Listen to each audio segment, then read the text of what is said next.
Hello again, and welcome to Lunchtime with Dr. Nadine and my special guest, Jermila Sealy. She is no stranger to Lunchtime. She's been here many times before. You guys know her. She's a grief support coach. She's a speaker and author, two-time author of Letting the Pain Out and When Silence is Golden. Jermila has a background in nursing and military services. She also served in the British Army. She's now a veteran and she's also a practicing registered nurse. She draws from both her personal and professional experiences when it comes to dealing with sudden loss. Now, her latest book, When Silence is Golden, it's a treasure because a lot of us, when others are facing grief or when others have lost loved ones, especially suddenly, we don't always know what to say. And so Jermila, in her latest book, helps us to know how we can be more gentle in what we say to individuals. Maybe sometimes, maybe saying nothing at all, and maybe just blessing people with the gift of your presence. Jermila, we are so happy to have you with us today. Thank you. And thank you for having me again. I think this is my third time on Possibly. Lunchtime. Yes, third or fourth. For the fourth year. The first time was during the speakers mentorship program. Then when we launched my first book, and now we're here again on our journey. So we've been working together for 4 years, writing books, writing my first book with you. First, we wrote the first one, and then the second one was birthed. And the journey is so fulfilling because you never think about you can write two books, but as you start writing and it is in your area that you're very passionate about, you find words. No matter where the words come from, you will find the words, and as you start writing, it starts flowing. My most latest book is When Silence is Golden. When saying nothing means everything, and then every chapter it's got 10 chapters, and every chapter covers one of the most common phrases that people have heard before. Stuff like they're in a better place. I can feel your pain. I'm sorry for your loss. You're still young, and other things like you need to be strong, don't cry. There's quite a few that a lot of people can relate to. This came about because I was grieving the loss of my family for 5 years, one after the other, and then somebody told me something that upset me. I was a Christian. I'm a Christian, and then the phrase upset me. Basically, that the person said, it could have been a spiritual attack that you're having so many deaths in your family one after the other. But although it could have been true, but at the moment when you are grieving, nothing Right. anybody says to you goes through, or even as much daring as it is in your moment of pain, you simply say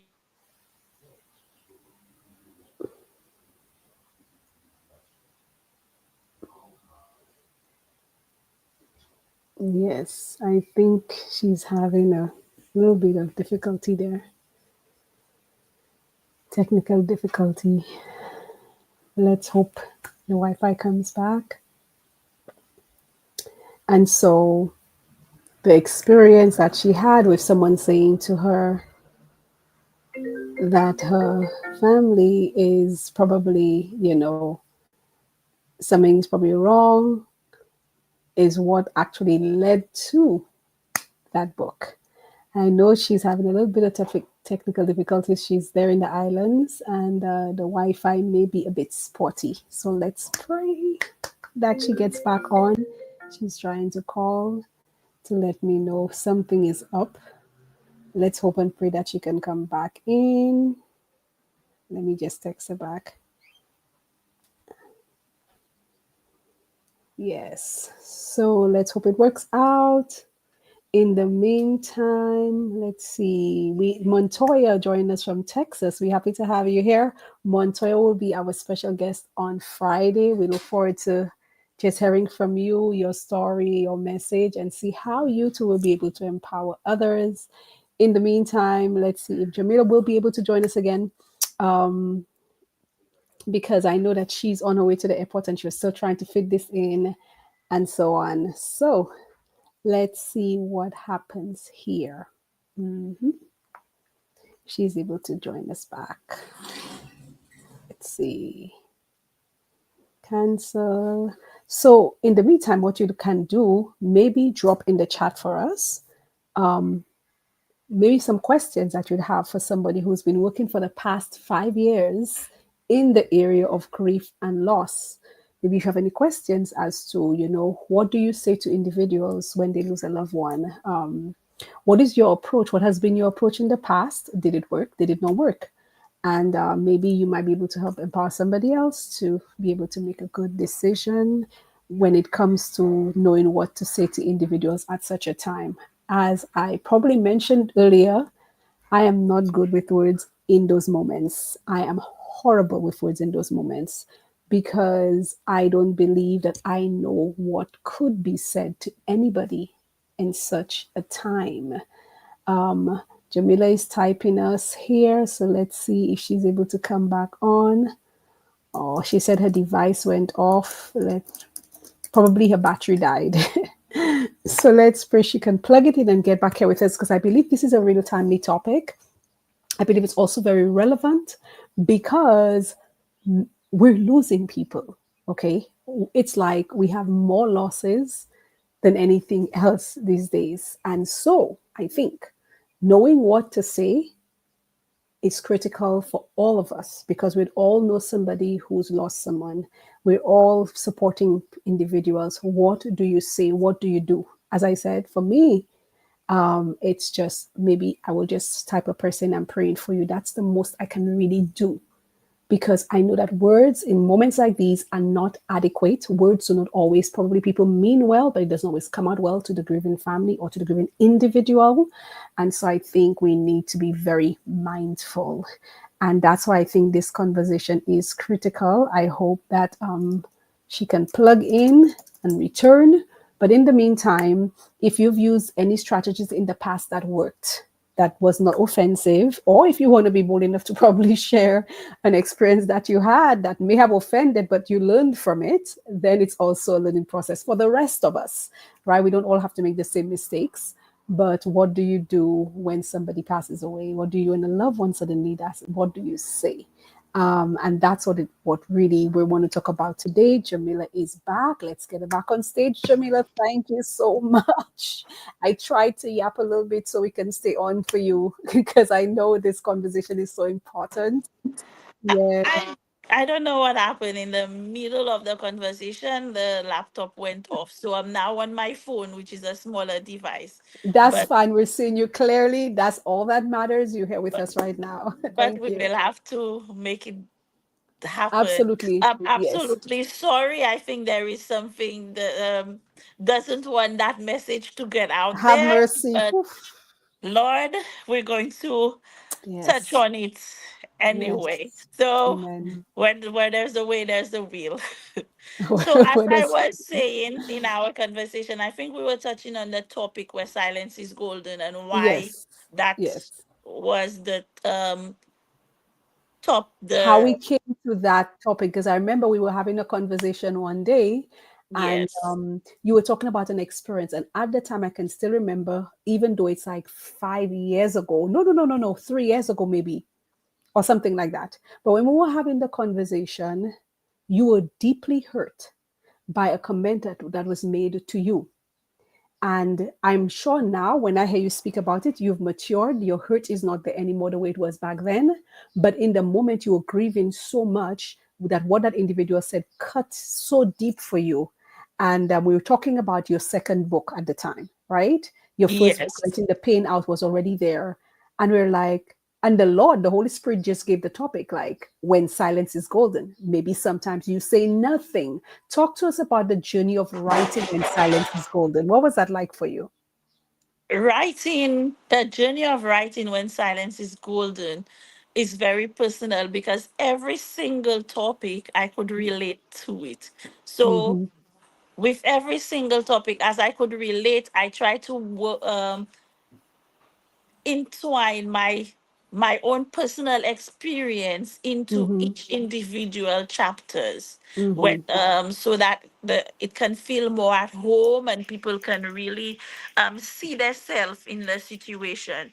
It's Mm-hmm. not only my book is I written that book not for those who are grieving, but also for those who are going to support the griever and the Right. family of the grievers, because sometimes you really do not know what to say. You are really at a loss for words when somebody very close to you, a friend, is grieving, and the Mm-hmm. first thing that will instantly come to your mind is, I'm sorry for your loss. Mm-hmm. And as I was writing, it took me on to a journey down the shopping mall, and I decided to stop into the card factories. And there are that's I am sorry for your loss. Every time you receive a card, this is what is already written on it. It's already Mm-hmm. engraved on that. So basically, you're picking up a card and you're giving it to somebody with no personal connection into it. My And goodness. and what really touched me most was during my grieving time. I had my friend Ithea. She took a photo of myself and my mom and she personalized that card. Mm, And when mm, I read that card, it spoke to me. And mm, I myself decided that I am guilty as well, because many times we would have just gone down to the card factory and pick mm-hmm, up a card, and then we distribute it among our coworkers and ask them to sign it. Or you mm, distribute it among your family and you ask them to sign it, and there's no personal connection. Although we are mm, sending a card to somebody, but mm-hmm. there's My nothing to goodness. cherish that moment to say, okay, that person is grieving and they will remember it. At the end of your grief, you throw all the cards. But those who are Wow. personalized end up Mm-hmm. staying because it makes a lasting impression. It makes you feel that that person actually cares and actually feels what you're going through. Wow. That's And deep right there. The personal touch. It's really deep because, I'm just thinking we do that across everything as well. I'm not like that. I love to personalize things. I have to be under tremendous stress for me to just take a card and sign my name. Anybody who gets a card from me with just my signature would, in that moment, would know something is not right with me, because I love to write messages. And I think even though we go in the route of maybe buying a card in the store, maybe writing some words of comfort, maybe by, personalizing it. In general, I feel that same way about birthdays and everything else. People just, doing that, no thought into it. I mean, back in the day, I took a lot of pride in creating my own cards, and I think yeah, it's the personal touch, from what I'm getting from you, is it made a massive difference or greater impression on you. I just want to just shout out Anne Marie, who's joining us. I'm not sure if she's in Canada or St. Lucia at the time. Anne Marie Elwin, nice to have you here. We have Bronte also joining us. Bronte will be our special guest on Thursday. Montoya is on. She will be our special guest on Friday. Alicia is also sharing, and I pray that whatever is happening there by Jermila works out. Alicia is sharing. Alicia is one of my former clients as well, who is in dealing with forgiveness. Okay, Anne Marie's in Canada now. Awesome. Alicia is saying, my mother recently transitioned. I can relate to the comments people make. As a result, I held brief resentment during my grief. I was more comfortable by those who hugged instead of using words. See what I mean? Amazing. So, yeah, thanks for sharing that, Alicia. That's just amazing. For me, the gift of my presence is all I can really offer. So I can understand the hugs and stuff like that more than the words. For me, it's about the presence. I mean, I know I don't know what to say. If you know what to say, kudos. I'm excited for you. So, Jamila, you've written that book. What's happening there? Because I know um, you've not done an official launch, but that does not mean the book is not out there. What has been happening in your world, because you're growing. Number one, you are two-time author. Now you're still a nurse, but I know recently you've been having some other massive, like, accolades, in your area of grief. And let's talk to us about what's happening there, because I want folks to understand that when we come through the speaker program, it's not just you become a speaker, but you have been doing so many other little things. What's happening in your world? I have a webinar, but I had to tweak the webinar a bit because I was asked to speak to pre-registered nurses Okay. about grief and loss. So Wow. I tweaked the webinar a bit to to a presentation where I speak to them about grief and loss, where I tell them that they too, sometimes when you lose somebody and then you're caring for your patient and you lose that patient, they also becomes your family because you go to work every day and Mm-hmm. you're looking after them. So these are your family as well, and it hurts you the same. Not because we don't know somebody's relationship with somebody else doesn't mean when they lose the person, they too are not hurting. Mm-hmm. So we had to touch on that. I had to make them remember that you cannot give through an empty cup. A lot Mm-hmm. of the time, your experience is what really matters. And going Mm-hmm. through grief and loss makes us a more empathetic with family Mm-hmm. because the Right. family too are grieving, and sometimes we just don't need to say anything. We just Mm, need to be wow. present, give them a cup of tea, or speak to them in a way that they do understand as well. So I had to do that presentation with them, and the Mm, feedback was amazing because a lot of them wish they had that presentation during mm. the training. I Wow. also I Wow. went out to a home where learning disabilities, people dealing with learning disabilities, the clients are there long term, and then when they lose the clients, they did not grieve the client properly. And then I Mm, spoke to them from my experience, mm-hmm. not using other people's experience, but my own personal experience. I spoke to them about it. I even Mm-hmm. forgot that I had the slides. We were just talking, and I used my experience to help them learn how to navigate the pain of grief and loss and learning to let it go as well. Mm-hmm. My book, Wow. although I haven't launched When Silence is Golden, I've given it out to a few people that I've spoken to just as a thank you, and Mm-hmm. the feedback from it is amazing. And it's also been given, for instance, one of my colleagues, she's given it to another person who she feels will benefit from it. So Mm-hmm. in the space of grief and loss, there's a lot to do. There's a lot of work. Mm-hmm. Even as professionals, we do not understand how other people are grieving, and sometimes we have to step Mm. back and put ourselves in their place of that Wow. grieving and loss. That's amazing. You're speaking and my mind is going in different places. I'm hearing you touching on points that are so critical. One of them that came up in my head, and I know it's relating to the third book we plan to work on, it's you're already doing it, which means you're already collecting data for that third book. I mean, how does it feel for you?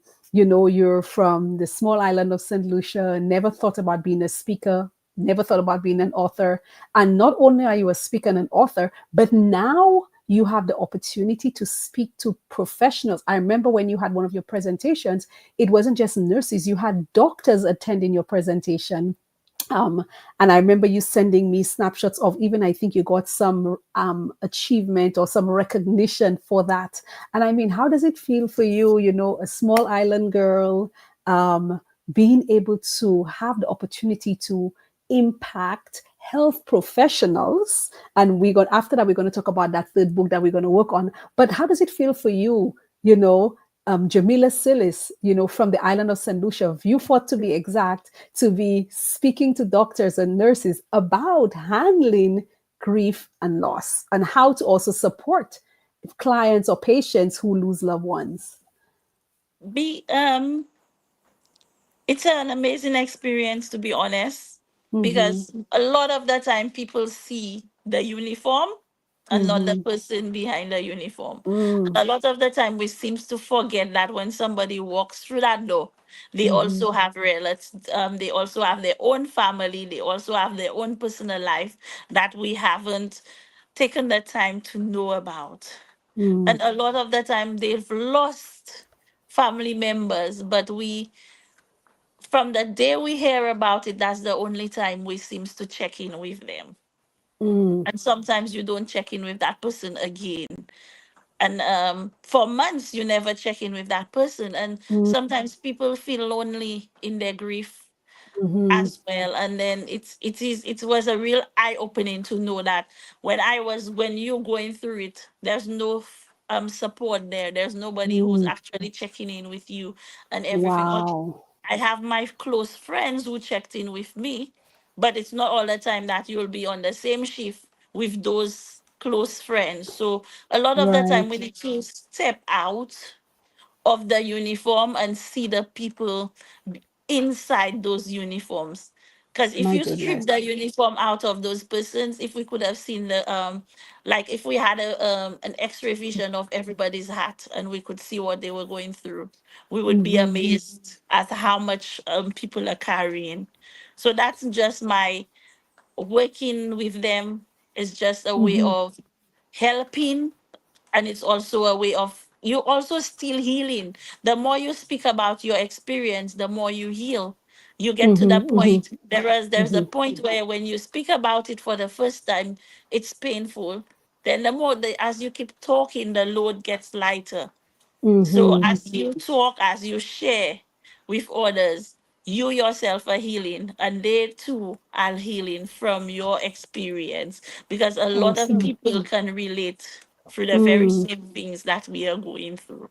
Right. So Jamila is getting her healing as she's speaking to others.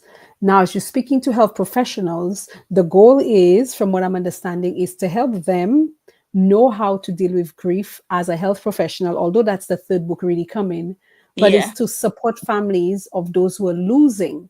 And I mean, you're no like stranger to loss, and you know what it's like not to have support as a health professional who is also grieving personal losses and not just losses on the job.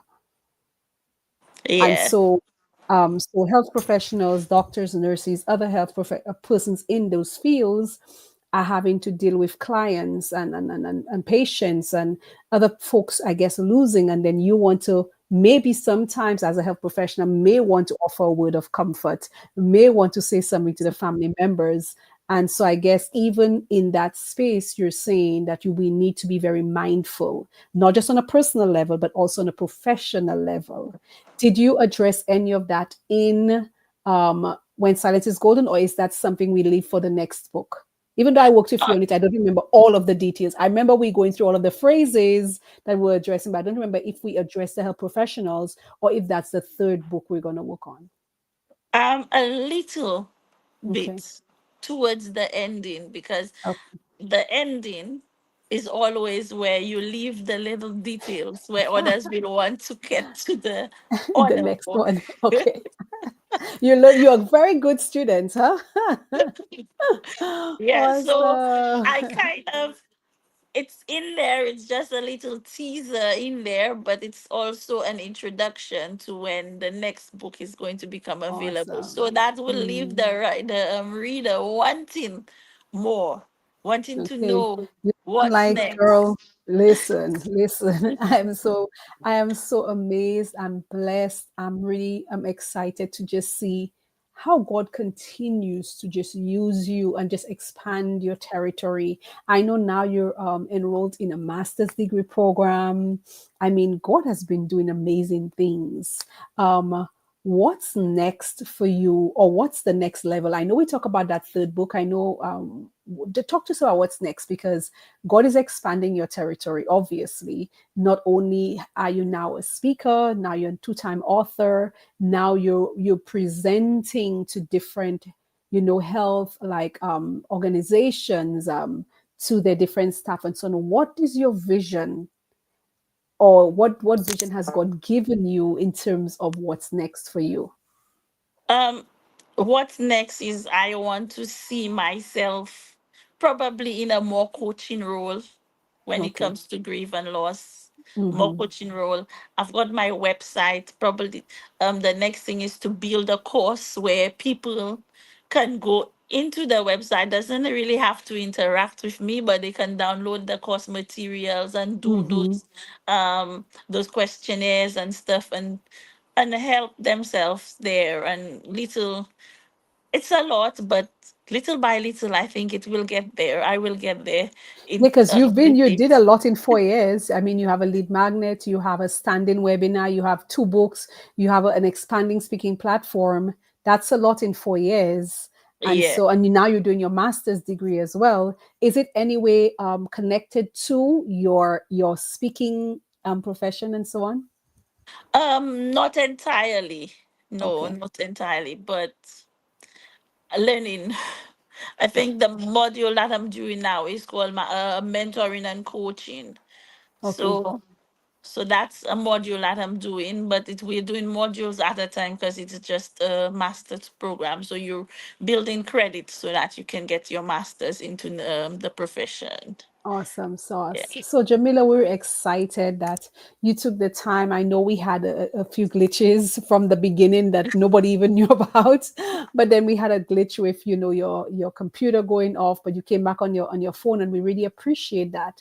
Now, if somebody wants to, in fact, let's talk about briefly what your experience working with me. If somebody wants to, right now we're enrolling folks for the speaker mentorship program. Who do you think would be a great fit for that program?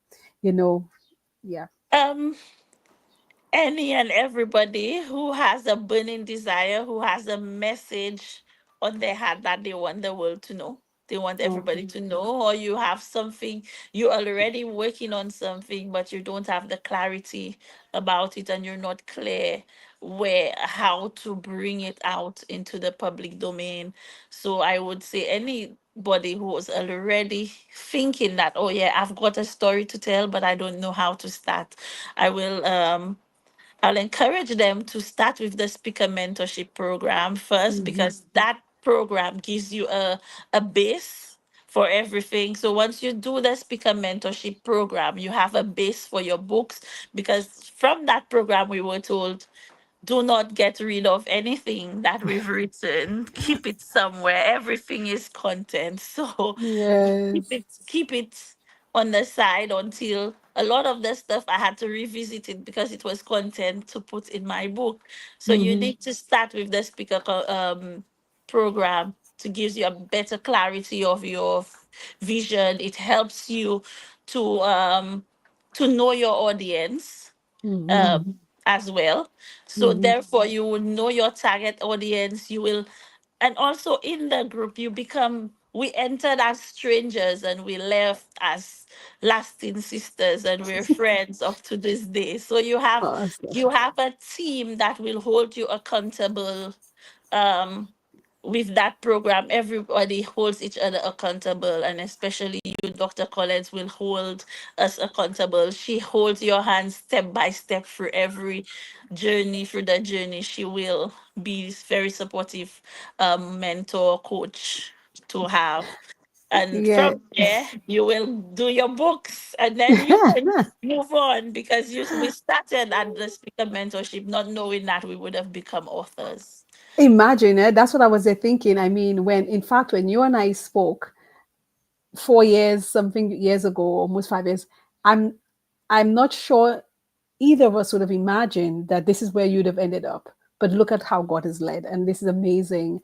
I want to give a shout out to Diane Gomes, one of my former clients as well, joining us from Antigua, and also my friend Nadia Smith joining us from Jamaica. We're happy to have you here. So Jamila, thank you for sharing who is a good fit for that program, because I know there are so many women out there who want to tell their story, they're terrified, or they don't even know they have a story to tell. And so I'm hoping that some of these women will actually rise up, because this is the time.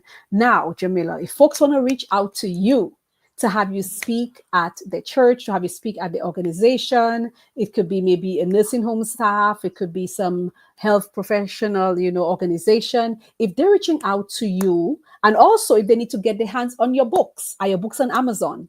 Yeah, both books are on Amazon.